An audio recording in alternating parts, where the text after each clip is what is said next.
Who could be ringing the church bell at this time? Maybe it ain't an ooh, Father. Maybe it's an it. And maybe it's tolling the bell. Oh, there's no such things as ghosts and monsters. Haven't I made that clear to you? Something tore the throats out of Charlie Rousseau's sheep, and that something didn't leave any tracks. Andy Trent here saw a weird glow moving across the marshes last night. And this morning, he found 2 of his sheep dead. Their throats torn open. Maybe the same thing that killed Andy's sheep is tolling the bell. I was on my way just now to deliver a special letter at Penrose Manor when a strange light appeared on the road before me, then moved quickly across the marshes and faded into the mist. I turned the cart around and hurried back here. It's not real. First the light, and now the bell. There's a very sound and logical reason for the bell tolling at this time, and I'm going to find out what it is.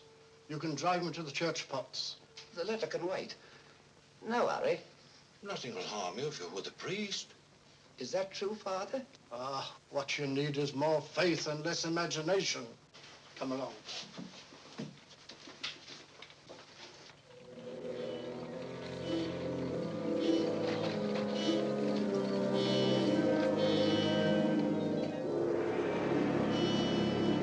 I better deliver that letter to the manor. I'm sure it's important.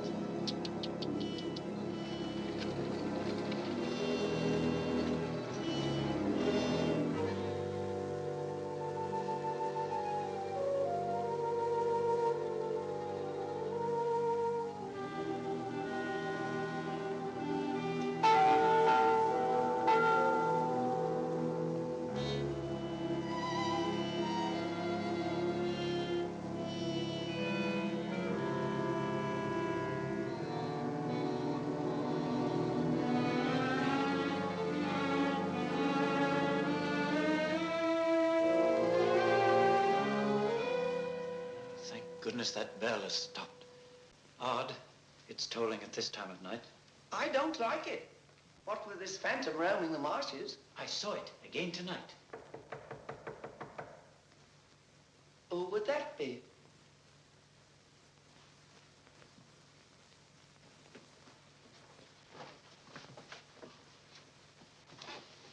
Where's Lord Penrose? He's gone to Quebec.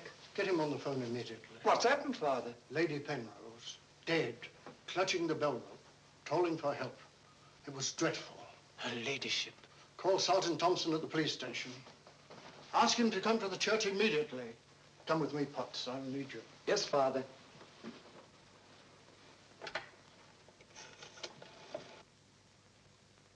Operator, put me through to Quebec. Lord William Penrose. Yes, he's addressing a meeting of the Royal Canadian Occult Society at a Quebec hotel. It's urgent, sir. Page? Yes, sir? Lord Penrose. Lamont Rouge is on the telephone. It's urgent. He's in the gold room. Yes, sir.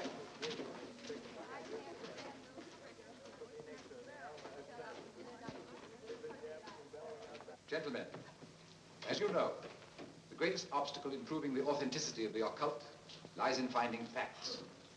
However, if the facts are there, even the most hardened skeptic, provided it has an open mind, must finally acknowledge the actual existence of the supernatural. Do you admit that, Mr. Holmes? Facts are always convincing, Lord Penrose. It's the conclusions drawn from facts that are frequently in error. Yes, in the case of the Hound of the Baskervilles, as well as in the adventure of the Sussex Vampire, we found Watson, that... please. Oh, sorry. Well, gentlemen, this time I have facts. Cold facts. Many years ago, 100 to be exact, an apparition appeared at night in the village now called La Mort Rouge. The following morning, 3 people were found dead, their throats torn out, hence the town's rather grim name. Interesting, yes. But facts? No. I hardly think the tales of superstitious peasants can be considered... I haven't finished, Mr. Holmes. La Mort Rouge has again been the scene of these strange and unexplainable occurrences. Unexplainable, that is, from your point of view. Several of our most responsible citizens have actually seen the strange apparition on the marshes at night. And next morning, sheep were discovered... with their throats torn out and no traces of the killer anywhere to be found. Oh, you read about it in the papers. No, as a matter of fact, I haven't. It was merely a deduction. A rather obvious one, I'm afraid. Deductions are a weakness of mine, as Dr. Watson can tell you. Would you believe it? Holmes could... Well, those are facts, Mr. Holmes. Ignore them if you can. But it's very urgent, sir. Okay, well, go ahead. Thank you. I never ignore facts, Lord Penrose. And I have no doubt that the incident of the sheep with their throats torn out is unquestionably a fact. However, the interpretation of this fact as being final proof of the existence of the supernatural is merely supposition, and therefore cannot be accepted without further data. Your opinions, Mr. Holmes, are undoubtedly the result of your inability to cope with something beyond the realm of your comprehension. Man, I'm sorry, John, but this ridiculous skepticism... Yes, what is it, my boy? La Mort Rouge on the telephone, sir. Very urgent, my lord. Excuse me, gentlemen.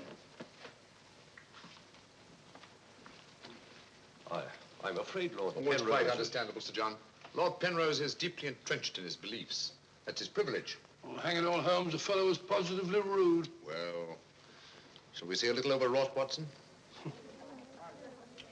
I'm leaving immediately.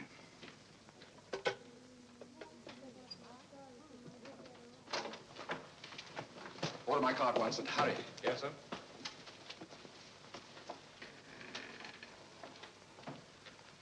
Gentlemen, my wife has just been found dead. Her throat torn out. In exactly the same manner as the sheep. This is terrible. I say, you don't think that it's... Undoubtedly, Mr. Holmes, you would call it murder by person or persons unknown. I'm sorry. If I can be of any assistance, Thank you, no. I'm afraid the happenings in La Mort Rouge wouldn't interest you, Mr. Holmes. Under the circumstances, I think we should adjourn. Yes, indeed, Sir John. Holmes, what a terrible thing. Sir John, would you be good enough to convey our condolences to Lord Penrose? Yes, I'd be glad.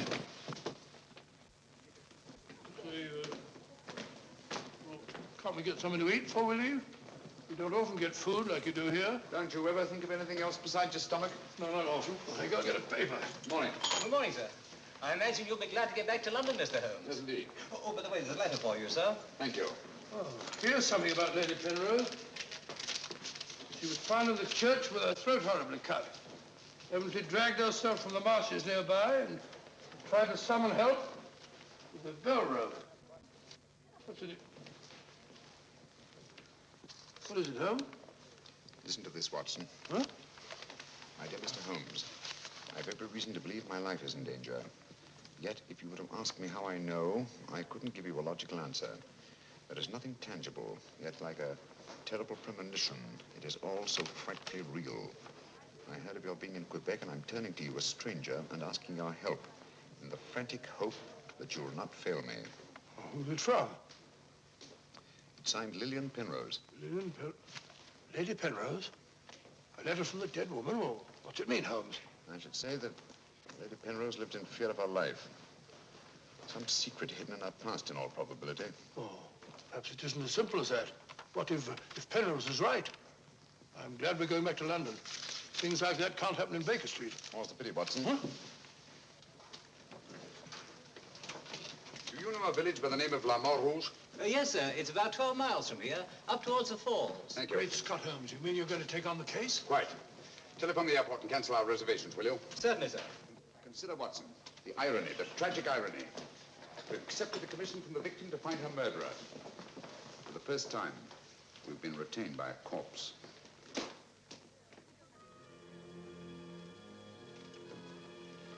Doesn't seem to be a bell. Never mind, come along. Do you think we should?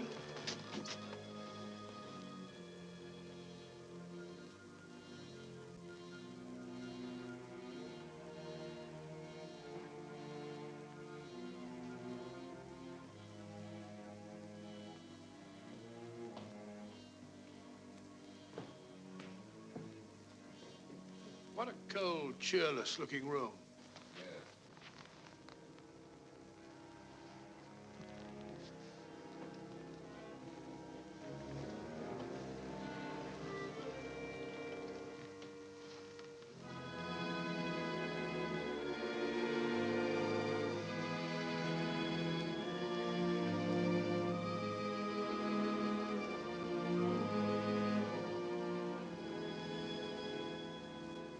What do you want? Who are you? Mr. Sherlock Holmes. I apologize for this intrusion. Would you mind, gentlemen?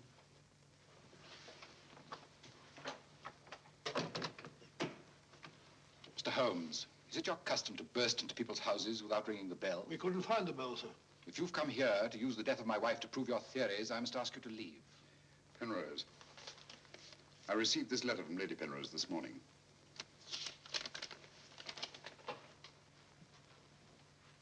That was devilish awkward.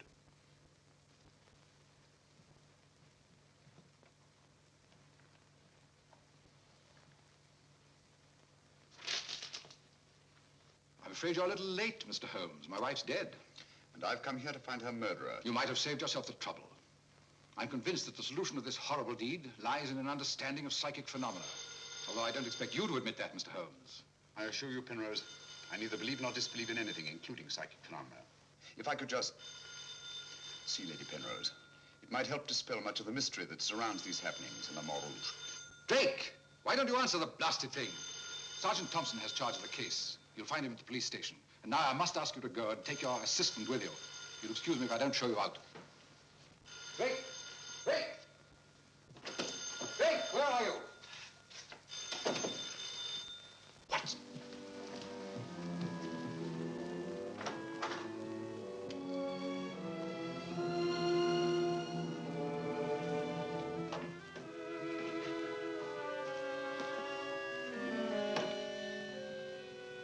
Holmes, I've seen it before. Right, Watson, you have. Yes, but where? Never mind that now. We must examine the wound before Penrose returns and has us thrown out of the house. Clumsy job.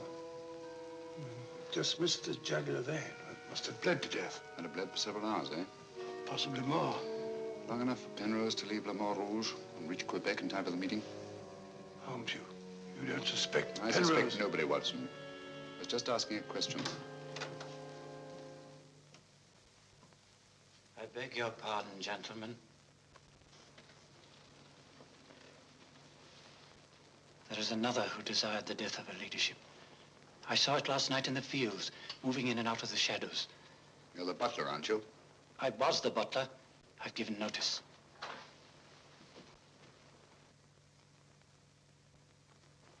Drake! Get out. Get out of this.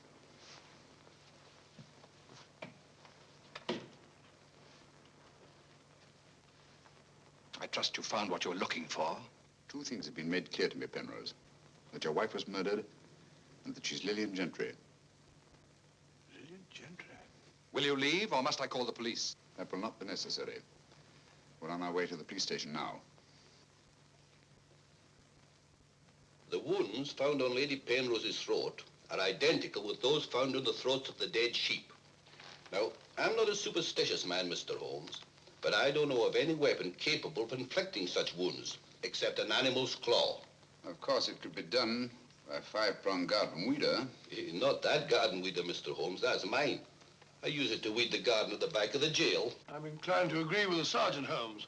A weapon such as that would have severed the jugular vein, and death would have followed immediately. Lady Penrose lived long enough to drag herself to the church and toll the bell in a frantic effort to call for help. Yes, I know all about that.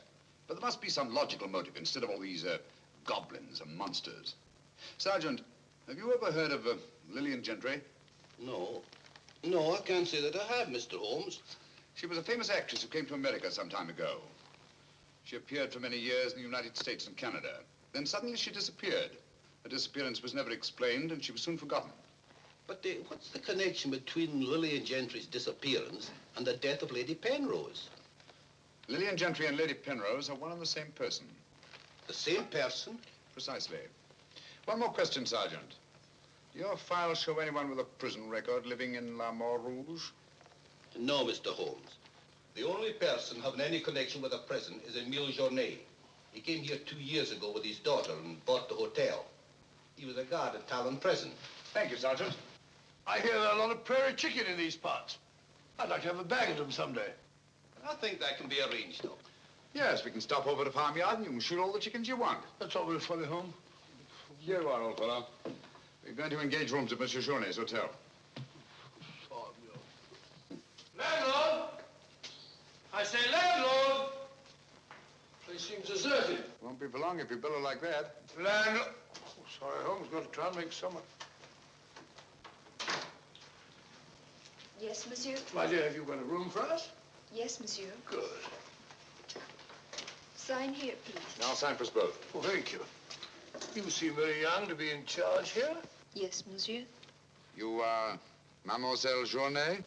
Marie's your name, monsieur. My dear, you've been crying. Why? Papa's going away. Oh, come now. Is that such a tragedy? Didn't you cry if your papa were going away, Watson? I don't believe so. This way, monsieur. Bring your bags. Oh. Yes, of course. Wouldn't I be unhappy if my father were seen my father for years?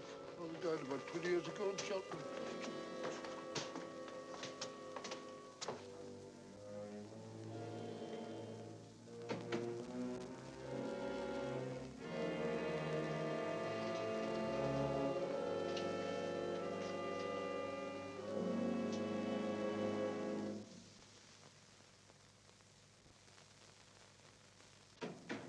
Some talk of Alexander and some of Hercules, of Victor and Lysander, such great names as these. Bills.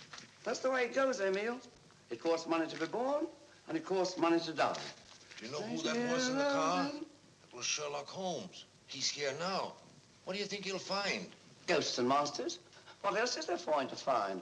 There's nothing. I don't know.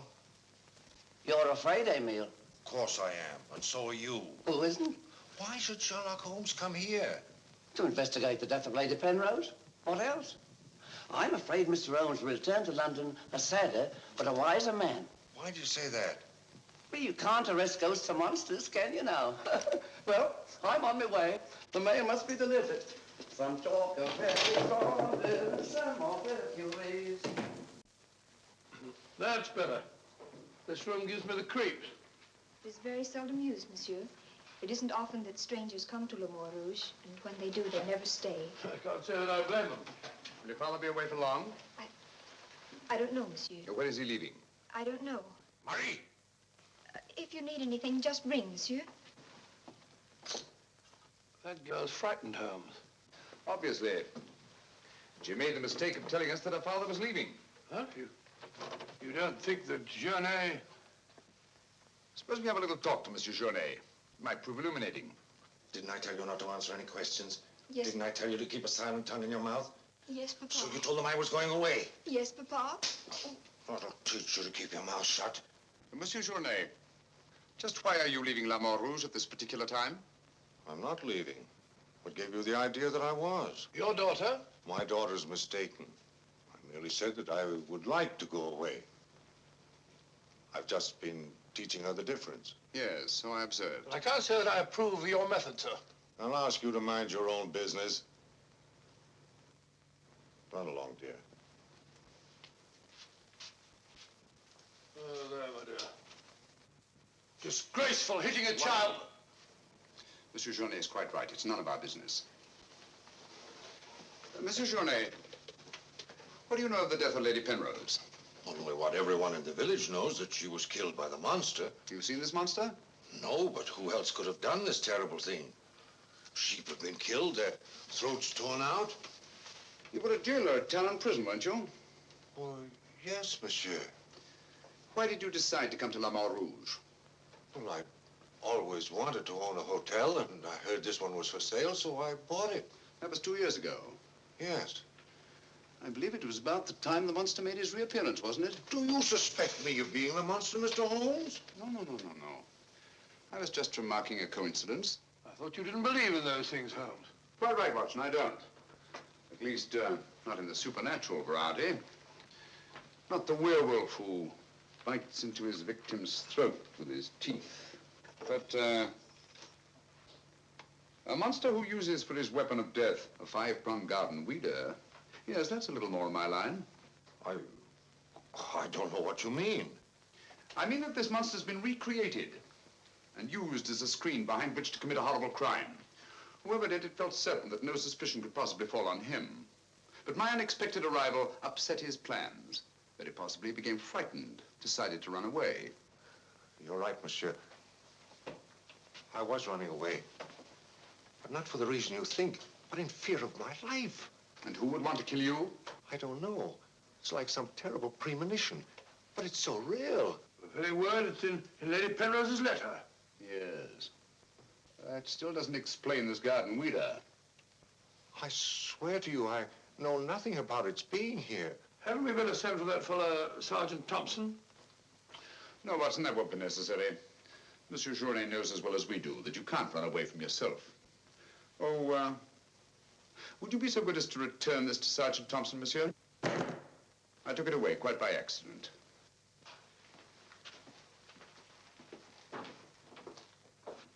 Monsieur Journet knows as well as we do. You can't run away from yourself. This fellow Journet seems a very frightened chap. Do you think he'll have any connection with Lady Penrose's murder? Time will tell us many things, Watson. And now, my dear fellow, there's something you can do for me, if you will. Anything, Holmes? I knew I could rely on you. I want you to mingle with the people in the cafe tonight. Find out all you can and keep a particularly sharp eye on Journet. Does he sort of take over the case? That's right, old boy. I want to get a good night's rest before starting out again in the morning. Oh, and incidentally, make yourself as inconspicuous as possible, will you? Inconspicuous? You can depend on me.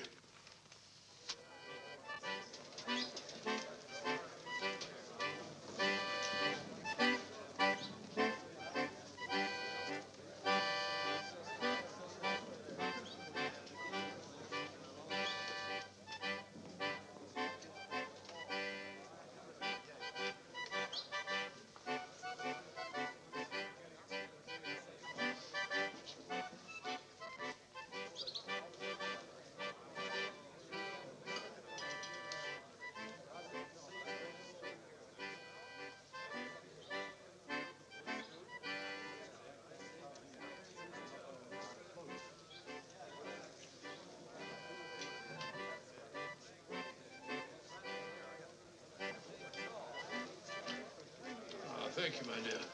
I'm glad to see that the tears are all gone. You feeling better? Thanks to you and Mr. Holmes, Papa's not going away. Not going away?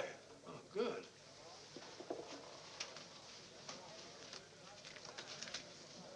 Journet not going away. There are many phases of the supernatural, Mr. Drake.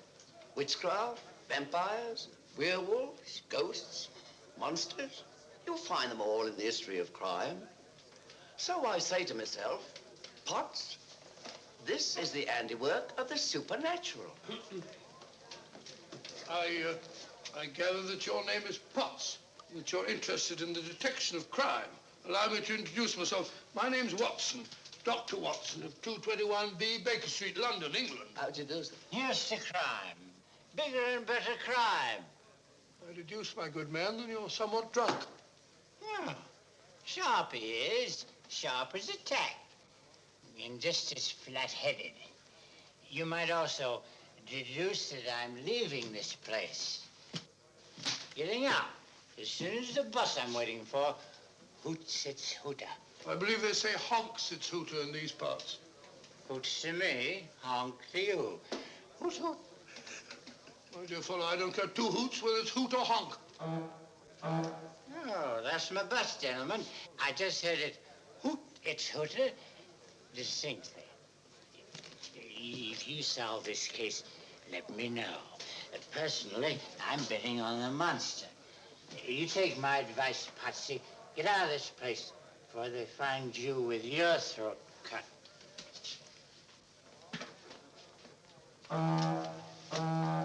Hoots its hooter.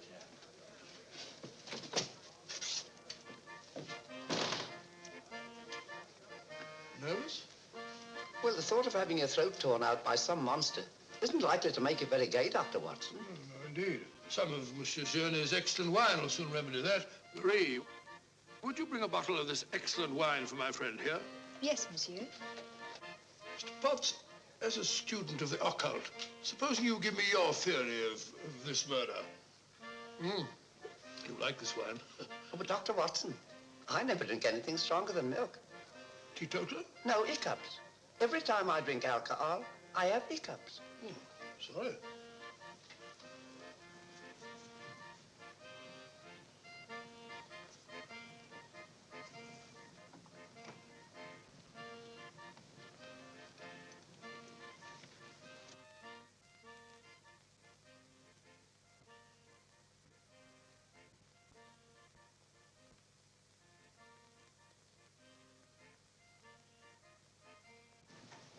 Mr. Holmes.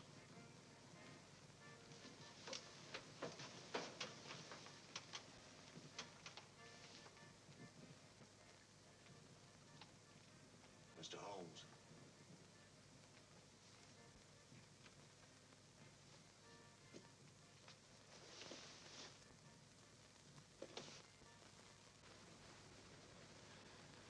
This circle is where the murder actually occurred. Yes, Mr. Holmes. There's a footpath just beyond the church which leads across the marshes. Follow it for half a mile and you'll be there. Thank you, Sergeant. I'm sure I'll find it. Mr. Holmes, I wish you'd let me go with you. It's dangerous in the marshes at night.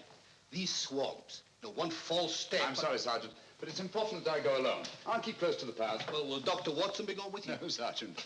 I asked him to do some research work of his own, and by now he's probably magnificently involved. Good night. Good night, Mr. Holmes. But according to your theory, Dr. Watson, everyone in the village is under suspicion. Pardon me. It's quite all right. Oh, thank you. Murder is a very interesting study, gentlemen.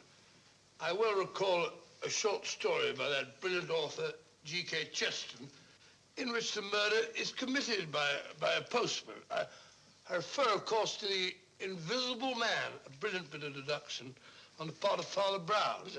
I'm a postman. Precisely why I mentioned it, to illustrate the absurdity of assuming because one man in a postman's uniform is a murderer, any other man in the same uniform should be suspected. Thanks. Had me worried for a minute. Oh, filthy, flabby-dab. A child can see that this ridiculous monster has got you all afraid of your own shadow. I saw Lady Penrose. I wouldn't like it to happen to me. I'll be getting on. I'm going with you. Good night, Doctor. Good night. It's quite all right.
What's so strange about a church bell ringing?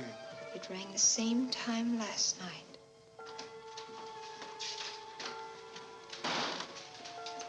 Excuse me, Dr. Watson. Can you tell me if Mr. Holmes is armed? Armed, my dear fellow? Why should he be? He's gone to bed. You're wrong, Doctor. He went out in the marshes alone. I tried to go with him, but he refused. But great Scott, if he runs into this monster and he's by himself, he'll get killed.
Holmes!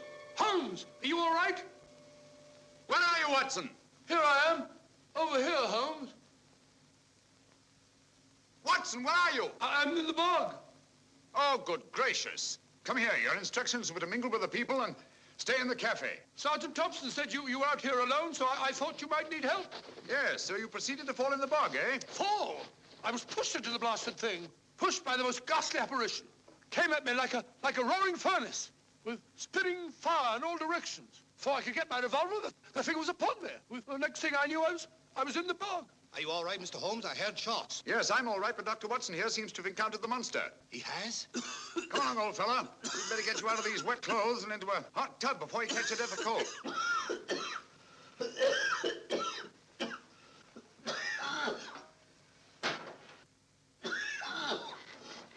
Yeah, you've had enough of that. Drink this. You'll be as fit as a fiddle in the morning. Sorry you had such a bad time. I got a right to share your dangers. Thanks, old fellow. You know, I wasn't sure the villagers weren't right. And if it did turn out to be some sort of supernatural monster, well, why should I involve you? Rubbish. However, I did learn something. I can now state positively that our antagonist is not a phantom. But the thing actually spat flames at me. All just a figment of your imagination. The murderer knew I was out on the marshes and obviously wanted to frighten me. You frightened me, all right. How do you manage the flames? Merely clothing, treated with phosphorus. When the murderer fled, his shirt caught on a tree, and this piece of cloth was torn off. Come in. I'd like a few words with you, Mr. Holmes. I'll come directly to the point. Hello. What happened to your assistant? I'm not his assistant. If you must know, I was pushed into a boggy hole on the marsh. Pushed? By whom? I don't know. Spat fire at me. My good sir, in spite of Mr. Holmes's theories to the contrary, things have been seen and heard on those marshes that cannot be explained away by the use of logic. If I were you, I'd keep away from them. I'm not so sure. Holmes found... Penrose, for the first time in my long pursuit of crime, I confess that I find myself baffled. I'm a detective. I need tangible clues. And up to now, I admit, I found none. And you won't. I advise you to leave La Mort Rouge. Tonight, you escaped with your life. Next time, you may not be so fortunate. Thank you for your considerate advice, Lord Penrose. Good night, sir. Excuse me. Oh, good night. I don't like this fellow, Holmes. Why do you think he came here? He wanted to find out if we discovered anything. He seemed very pleased when I told him we hadn't. Now, Watson, there are one or two questions I want to ask Sergeant Thompson. You stay here. I have a vitally important job for you. Anything, Holmes? What do you want me to do? Go to bed. Yes, it's cotton fabric. Here, take a look.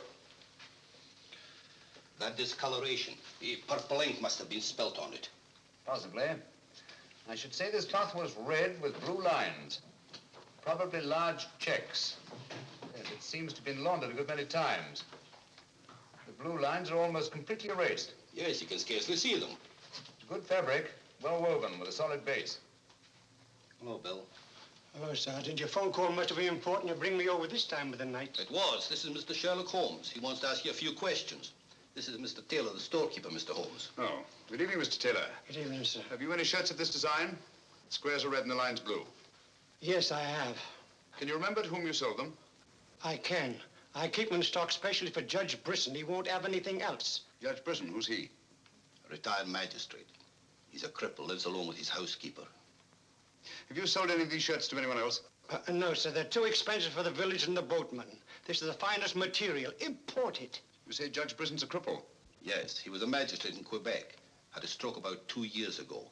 That's why he retired and came here to live in Le Mort Rouge. Just about the time that Monsieur Journey arrived here. Now that you mention it, it was just about then. Hello, operator? Give me Judge Brisson's home, will you? Thank you.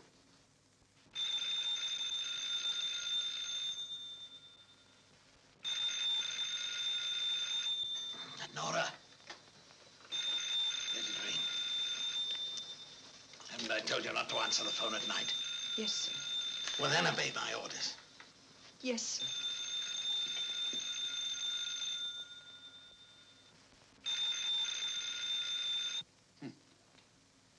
No answer. Where'd you live? On the Marsh Road.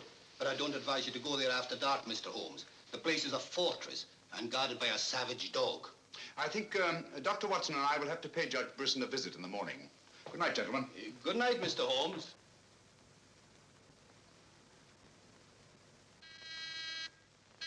Two locks on the door. One of them new. Yes, I should say that Lady Penrose's death had increased Judge Brisson's terror. Don't like the sound of that dog. No, sounds hungry. Possibly ravenous. Couldn't we come back after he's had his breakfast? I'm sorry, Watson. Our business won't wait. Oh. Stop now. Yes, Watson.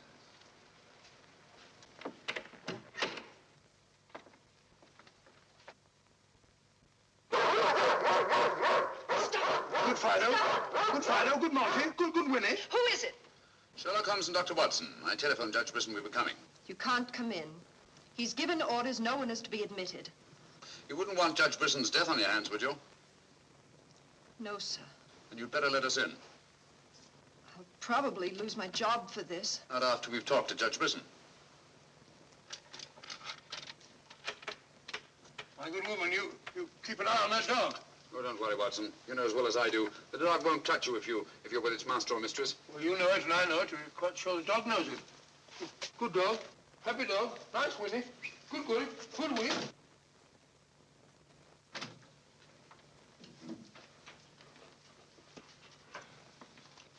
Let me warn you, I'm armed. And I'm an expert shot. We didn't come here to harm you, Judge Brisson, but to protect your life. I told you over the phone this morning, Mr. Sherlock Holmes, that I did not want to see you. I don't want to see anyone. But I want to see you. Stay where you are. Nora, show these men out. Judge Brisson, if you'll answer a few questions, I may be able to save your life. I have the fullest confidence in my own defenses, and I will not trade them for any theories of Mr. Sherlock Holmes, however plausible you make them sound. Now get out, will you? I'm sorry. Under the circumstances, I'm helpless to prevent your death. Almost certainly by violence. Come along, Watson.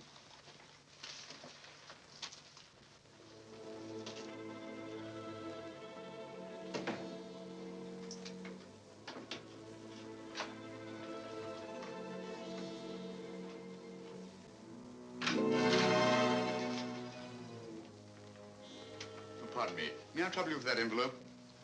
I must have dropped it.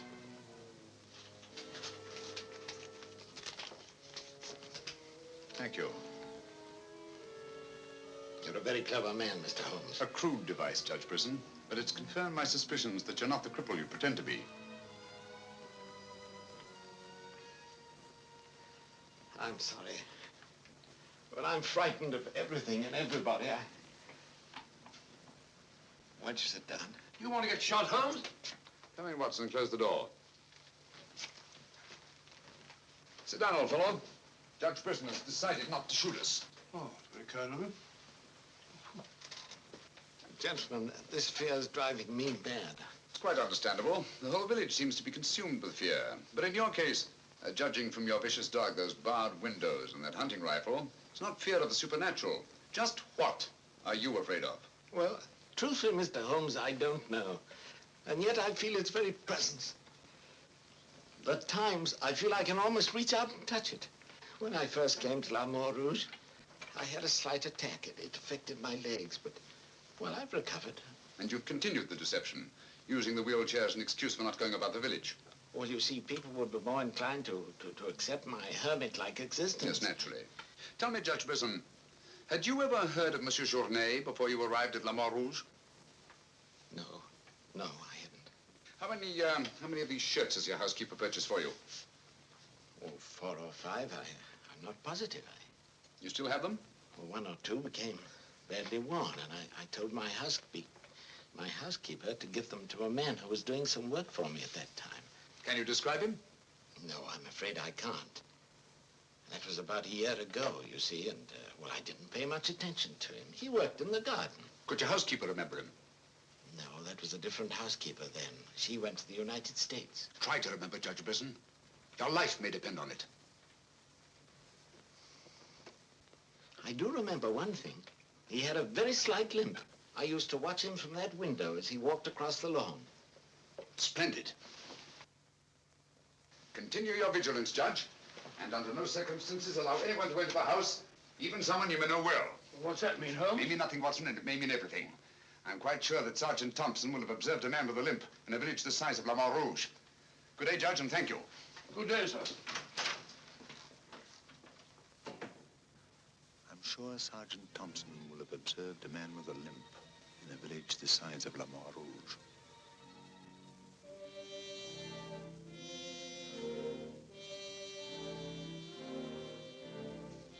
This is what's left of the Delaport Hotel, Mr. Holmes. Dana sleeps here when he's in La Mort Rouge. Spooky old place. The villagers call it the ghost house. It's been deserted for years.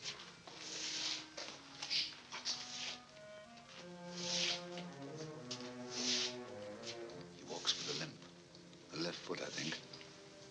To the trained ear, Sergeant, footsteps have a characteristic rhythm as identifiable as fingerprints.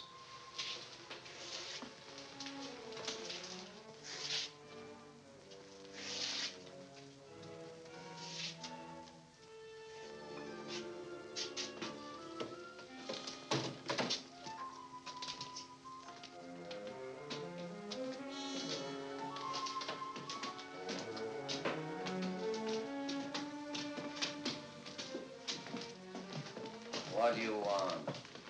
Come to have a talk with you, Tanner. I've done nothing. Then you won't mind answering a few questions. What do you want to know? Tell me, Tanner, where were you 2 nights ago? Down the river. And last night? I just got back tonight. You're lying. You can't frighten me.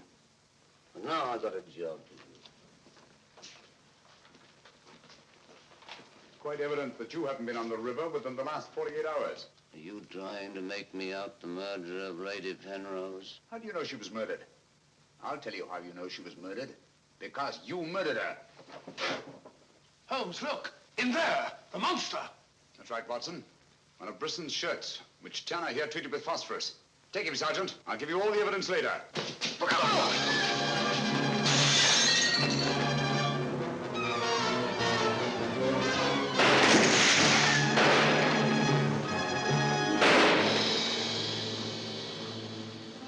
You got him, Sergeant. I'm sure of it. Come on.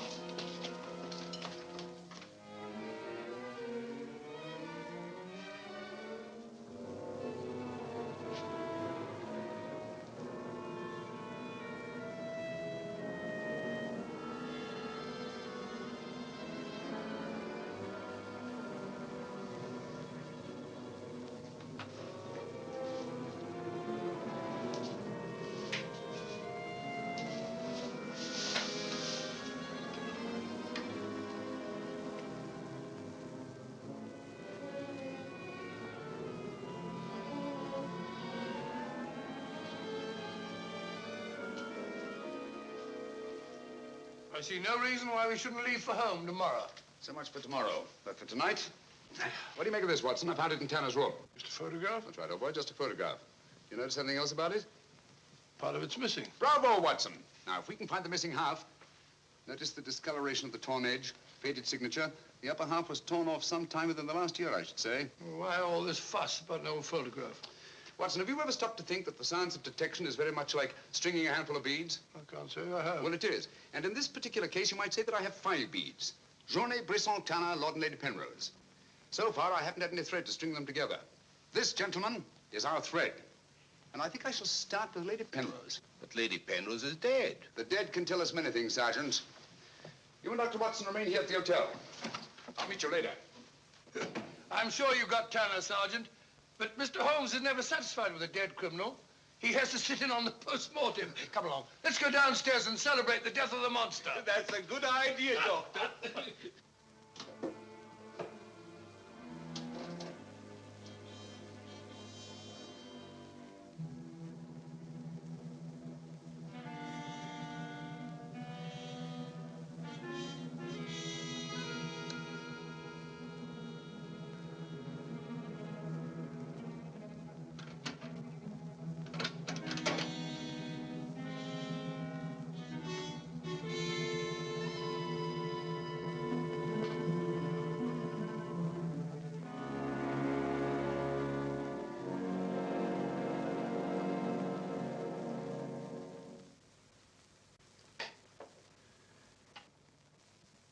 So the great Sherlock Holmes becomes a common thief. You realize, of course, that I might have shot you. I knew that you'd refuse to see me, so naturally I had to take that chance. Tell me, who is Alistair Ramson? What has he to do with your being here? Perhaps this will explain.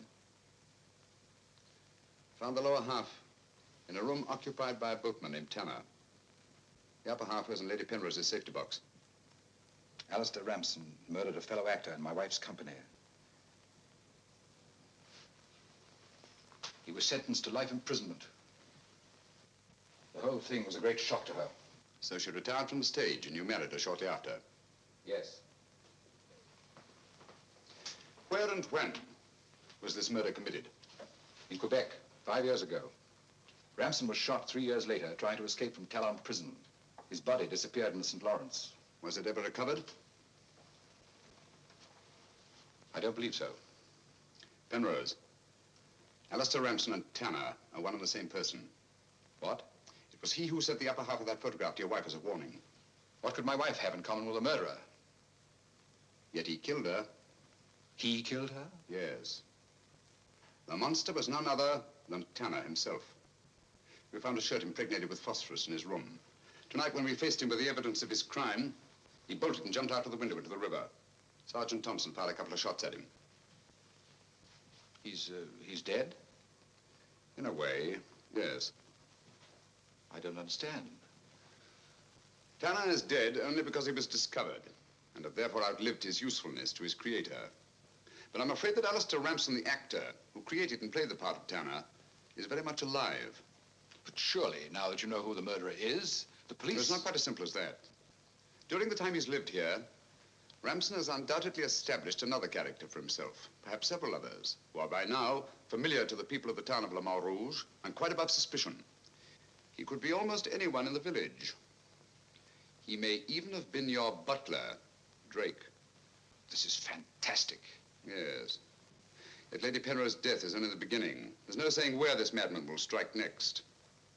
Tell me, is there anyone else in Le Mans Rouge who may have been connected in any way with the case of Alistair Ramson? Judge Brisson was the magistrate who tried and sentenced him.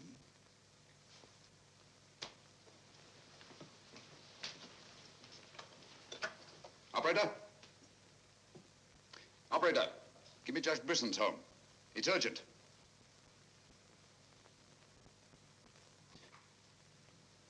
Judge Brisson, this is Sherlock Holmes. Oh, yes, Mr. Holmes. Oh, I'm quite all right, thank you. I've chained up the dog, as you asked. As I asked? I haven't telephoned you before. Somebody's obviously imitated my voice in order to gain access to the house. Certainly, Mr. Holmes. I'll lock all the doors and await your arrival. Yes.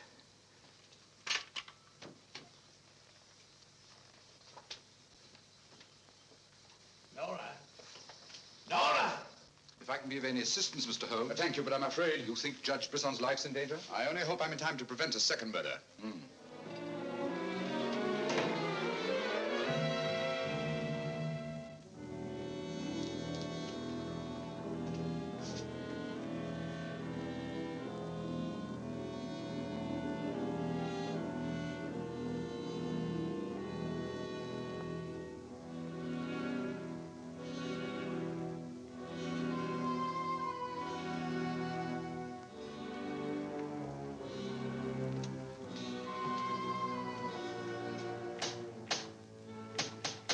That's Mr. Holmes. Show him in.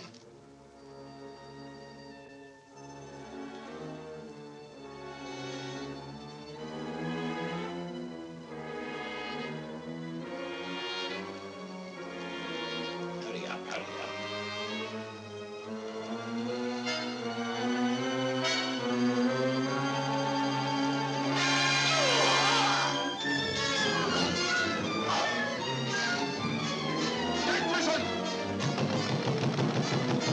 Judge Brisson!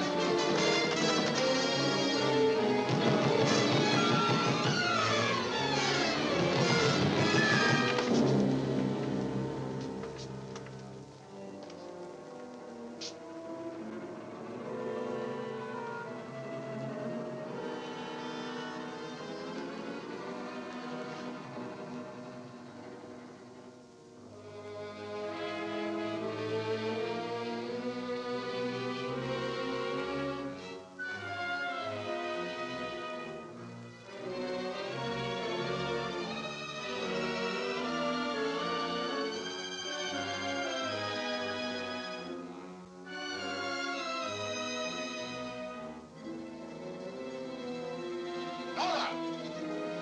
Nora!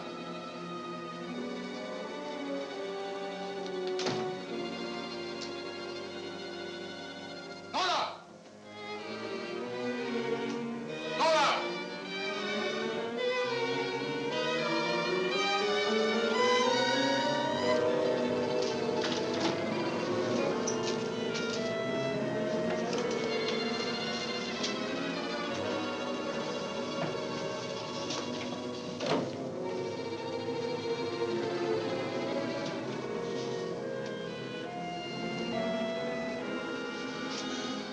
You know who it was?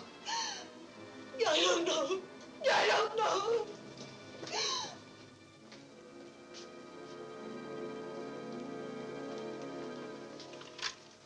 Hello? Operator, Monsieur Journet's cafe. I want to speak to Sergeant Thompson. It's urgent.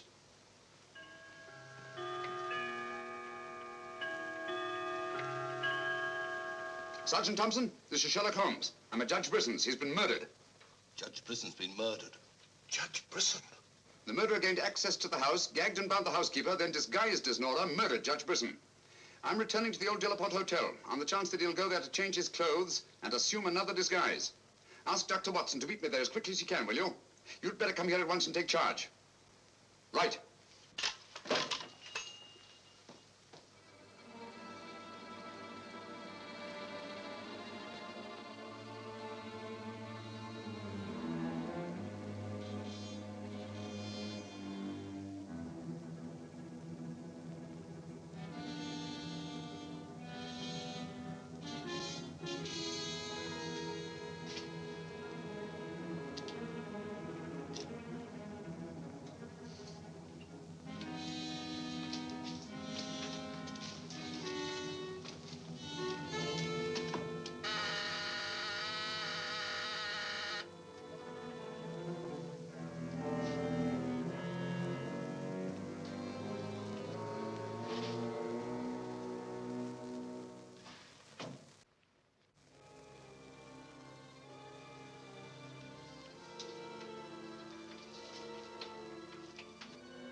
Throw your revolver on the floor in front of you and raise your hand, Sherlock Holmes.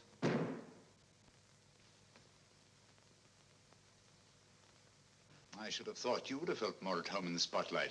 I see you finally identified me. Jack Tanner and Nora the housekeeper were brilliant. You should really take a bow. It's too bad you appeared on the scene when you did, and I had to ring down the curtain on the monster. Your recreation of the monster of La Mort Rouge as a means of murder must have given you great satisfaction. Why did you kill Lady Penrose? I see no reason why I shouldn't tell you. I couldn't bear the thought of another man possessing her. And Judge Brisson? During the trial, I grew to hate him. And when he sentenced me to prison, I vowed that someday I would escape and kill him. I see. Obviously, you planned still another murder.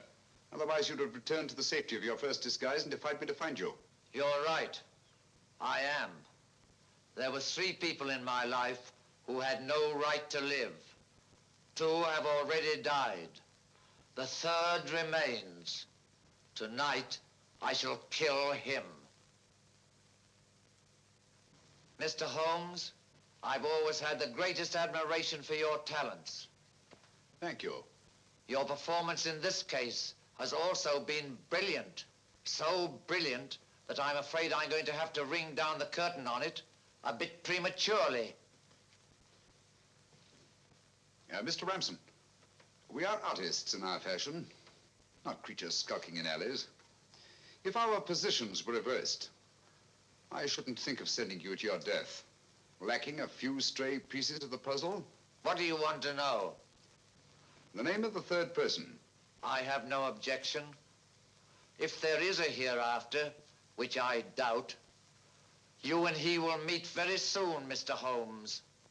The name of the 3rd person is...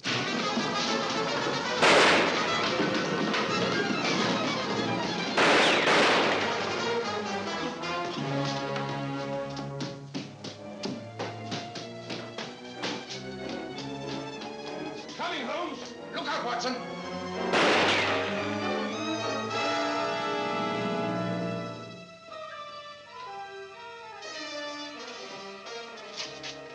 All right, Watson.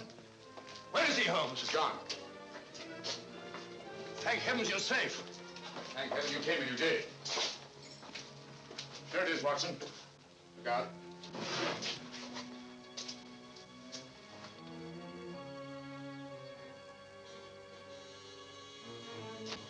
So you got away again? Yes, Watson. Over that warehouse roof, most probably. What a fellow's a room. Yes.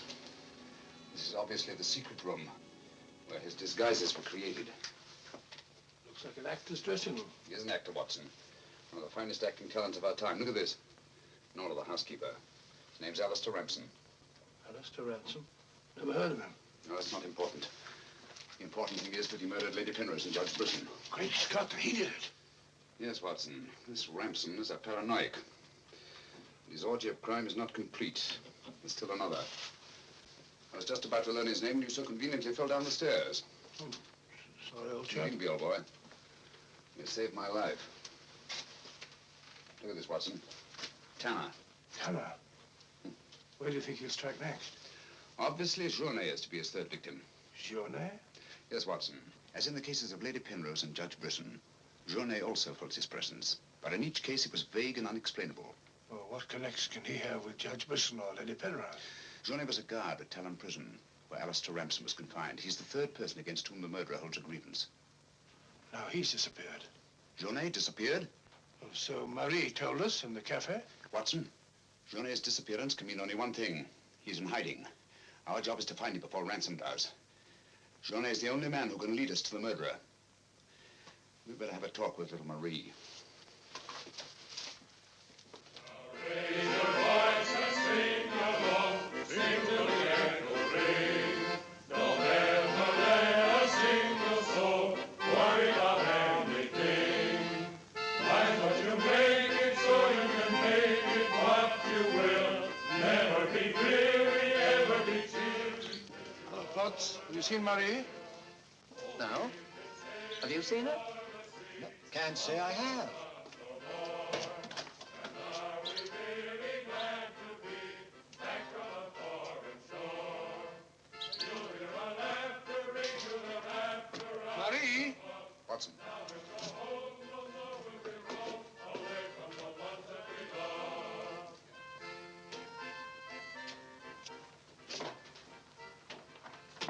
was it, Holmes?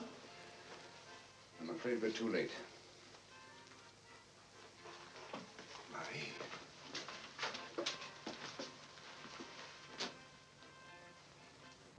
Don't touch anything, Watson. Murdered in exactly the same way as Judge Brisson and Lady Penrose. Poor innocent little child. I should have prevented this. Nonsense, my dear chap. You did everything possible. How on earth could you have prevented it? The child's death is a tragedy, of course. I see exactly what happened. She was standing here by the desk, and the murderer came in by that door. He came in through that door, but Marie was not in the room. She alone, of all people in the cafe, saw Ramson enter this office. It was someone she knew well. Someone who might have a message from her father. So she followed him here. And when she refused to tell him where her father had gone, he killed her. Ramson already knew that Joni had disappeared, but he didn't know where. When he questioned her, she became suspicious, and it was then that he killed her. Telephone Sergeant Thompson, will you? And here's the Judge Brisson's. Ask him to come here at once. And see that no one leaves the cafe until he gets here. The murderer may be among them.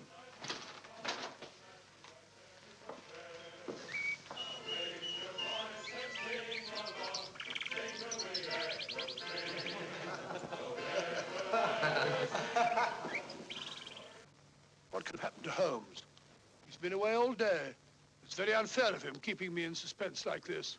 He knows how worried I become. He continues to do it, and do you know why? He actually enjoys making me miserable. Half a mo.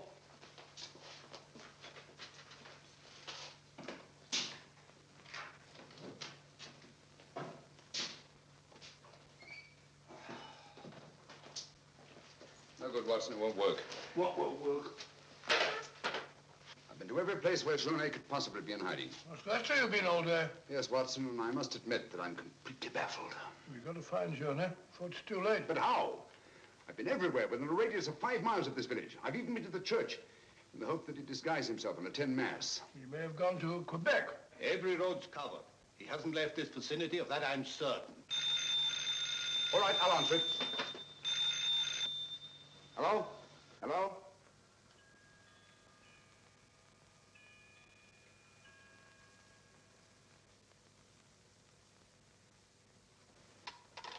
Who was it, Holmes? Watson, get your hat and coat. You're very rude, Holmes. You leave me all day long with that very dull inspector. I ask you a perfect polite question, and all you say is, Watson, get your hat and coat. We're going to find Joni. Sergeant, you wait here till I call. Watson, do this. Watson, do that. Watson, get your hat and coat. Watson, speak up. Watson, come here. Brisson's house. Watson, this, Watson. It's my opinion that Judge Brisson's house is the last place that you'll find Joni. Put yourself in Joni's position, Watson. Where's the most likely place that Ramson would look for you? Certainly not in the very house in which he's just killed one of his victims.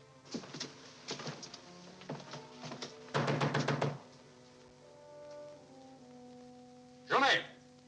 Joni! It's Sherlock Holmes and Dr. Watson.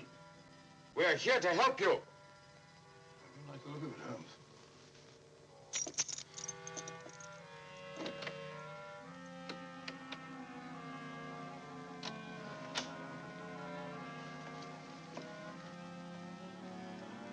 Holmes! Holmes! Where are you? Here I am, Watson.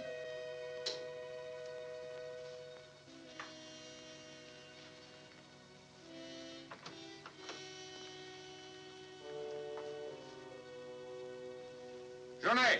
What do you want? We've come to help you. How did you know I was here? When you called your hotel just now, I answered the telephone. The chimes of Brisson's clock here merely confirmed what I already knew. You must return with me to the cafe at once. I'm not leaving this house. The murderer's waiting out there in the marshes to kill me the moment I leave here. Naturally, but first he must have the opportunity. If you return to the cafe, he'll have that opportunity. It's the only way we have to apprehend the murderer. What if I refuse?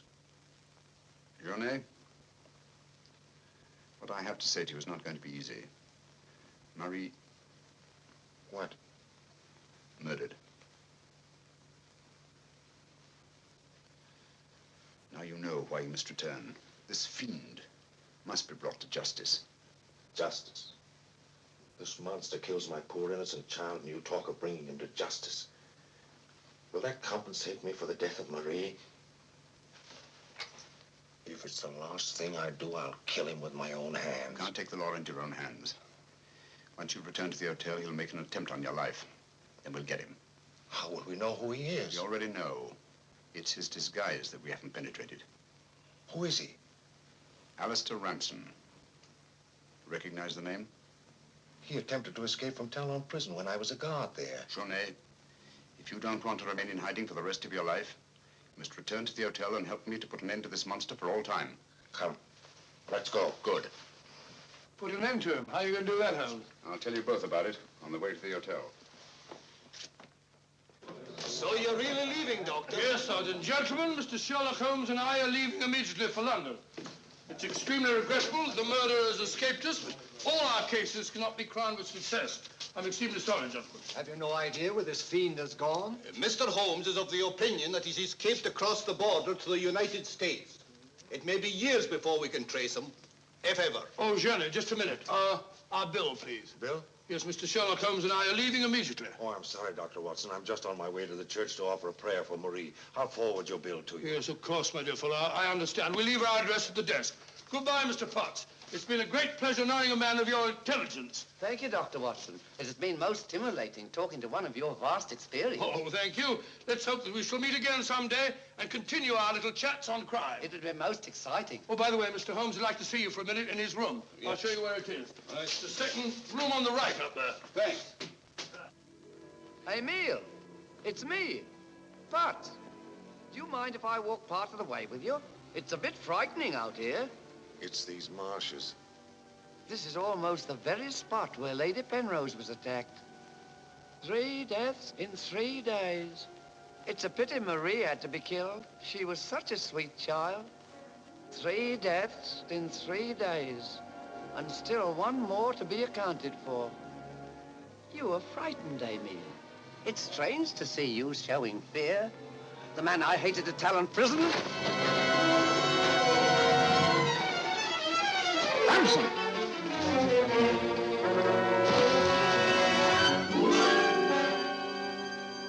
Sherlock Holmes. Yes, Mr. Ramson. So you see the final curtain has not fallen after all. I thought you were on your way to London. Naturally, that's what I wanted you to think. That's why Dr. Watson announced our departure in the cafe. Journey's leaving was purely bait to bring you into the open. I merely replaced Journey once he was outside on the street. May I say, Mr. Ramson, that your disguise as a postman was a masterpiece of ingenuity. Your very choice of the role put you above suspicion. It was quite easy. I simply disposed of the real Mr. Potts after he had passed his civil service examination and had been assigned to La Moor Rouge. You realize, of course, that you'll never hand me over to the police alive. It's not my function to be your executioner. My duty is to hand you over to the authorities, which I fully intend to do. You're an optimist, Mr. Holmes. No, not necessarily. We're surrounded by police awaiting my signal.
killed him. With this. Ransom's instrument of death has been his own executioner. Well, gentlemen, our search for the monster has ended where it began, on the marshes. Eh, Watson? Watson, where are you? Why isn't he here? He was with us a minute ago. Watson! Here I am, Holmes. Where are you? I've fallen in another hole.